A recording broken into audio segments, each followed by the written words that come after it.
English class.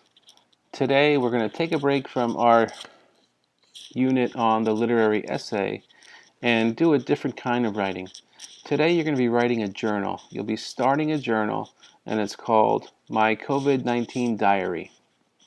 And our goal is that we show the rest of the world what life is like in 2020 during this lockdown with virtual school and staying home and not being able to do all the things we like to do. I'm going to show you a series of pictures now, and I want you to think about what they have in common. First, we have a picture here, and you might recognize this girl as Anne Frank, and this is her diary. And here we have some pictures of a bird, and this is from the journal of Charles Darwin. Here we have the Civil War journal of a Union soldier. And here we have Malala, who began her life as an activist through her own diary. Okay, so if you said yes, these are journals, these are diaries, you are correct. But I want you to think of them as windows into the past, into a time and place that's not our own. Okay, so these journals are portals that transport the reader to a particular time and place. And for that reason, they're unmatched in their ability to record history. And that's what we're going to do today. So personal writing, it offers a unique perspective of a particular time and place in history. So let me show you what your journal might look like. First, to give you an understanding of the value of personal writing, let's imagine that your job is to investigate dating in the 1950s. So you're curious about how people dated. How did they talk to each other? How did they interact in the 1950s, 70 years ago? And I told you that you had to choose your sources. And one of the sources is a history book, just like the history book you have with Mr. Cushing.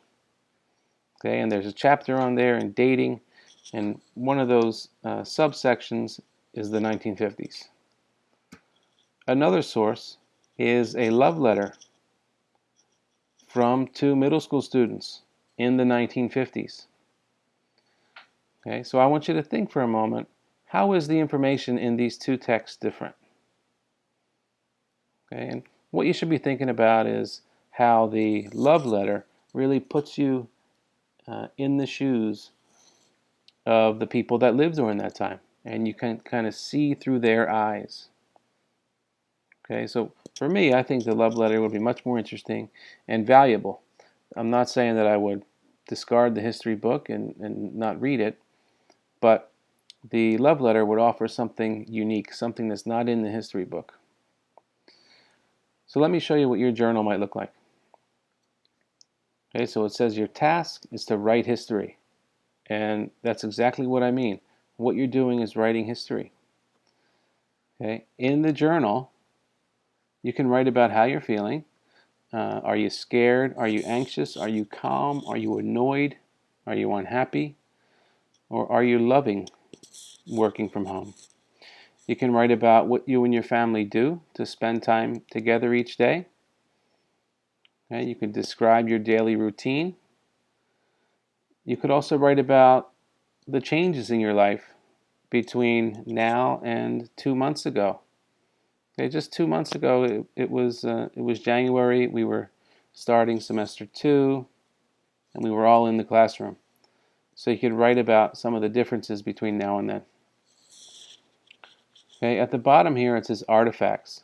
So you can think of artifacts as objects, things that would let somebody reading your journal get a feel of what it was like to be here. Okay, so these could be pictures of the world around you, pictures of you, pictures of your workspace, a picture of your MacBook. Okay, it could be videos that you that you're watching, videos that help you deal with this situation.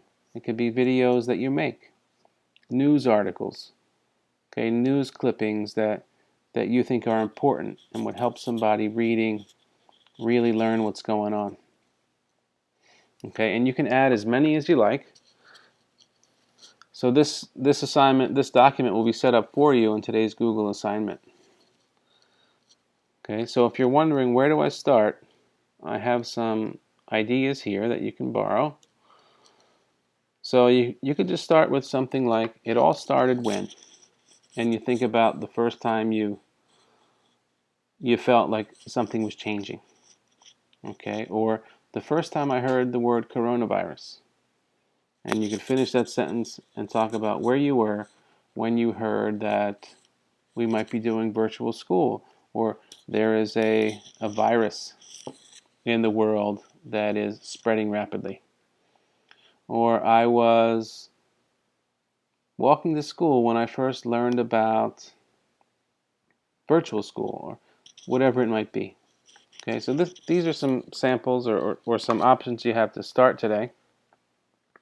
Also, I want you to remember that as with all personal writing, you are kind of your own audience.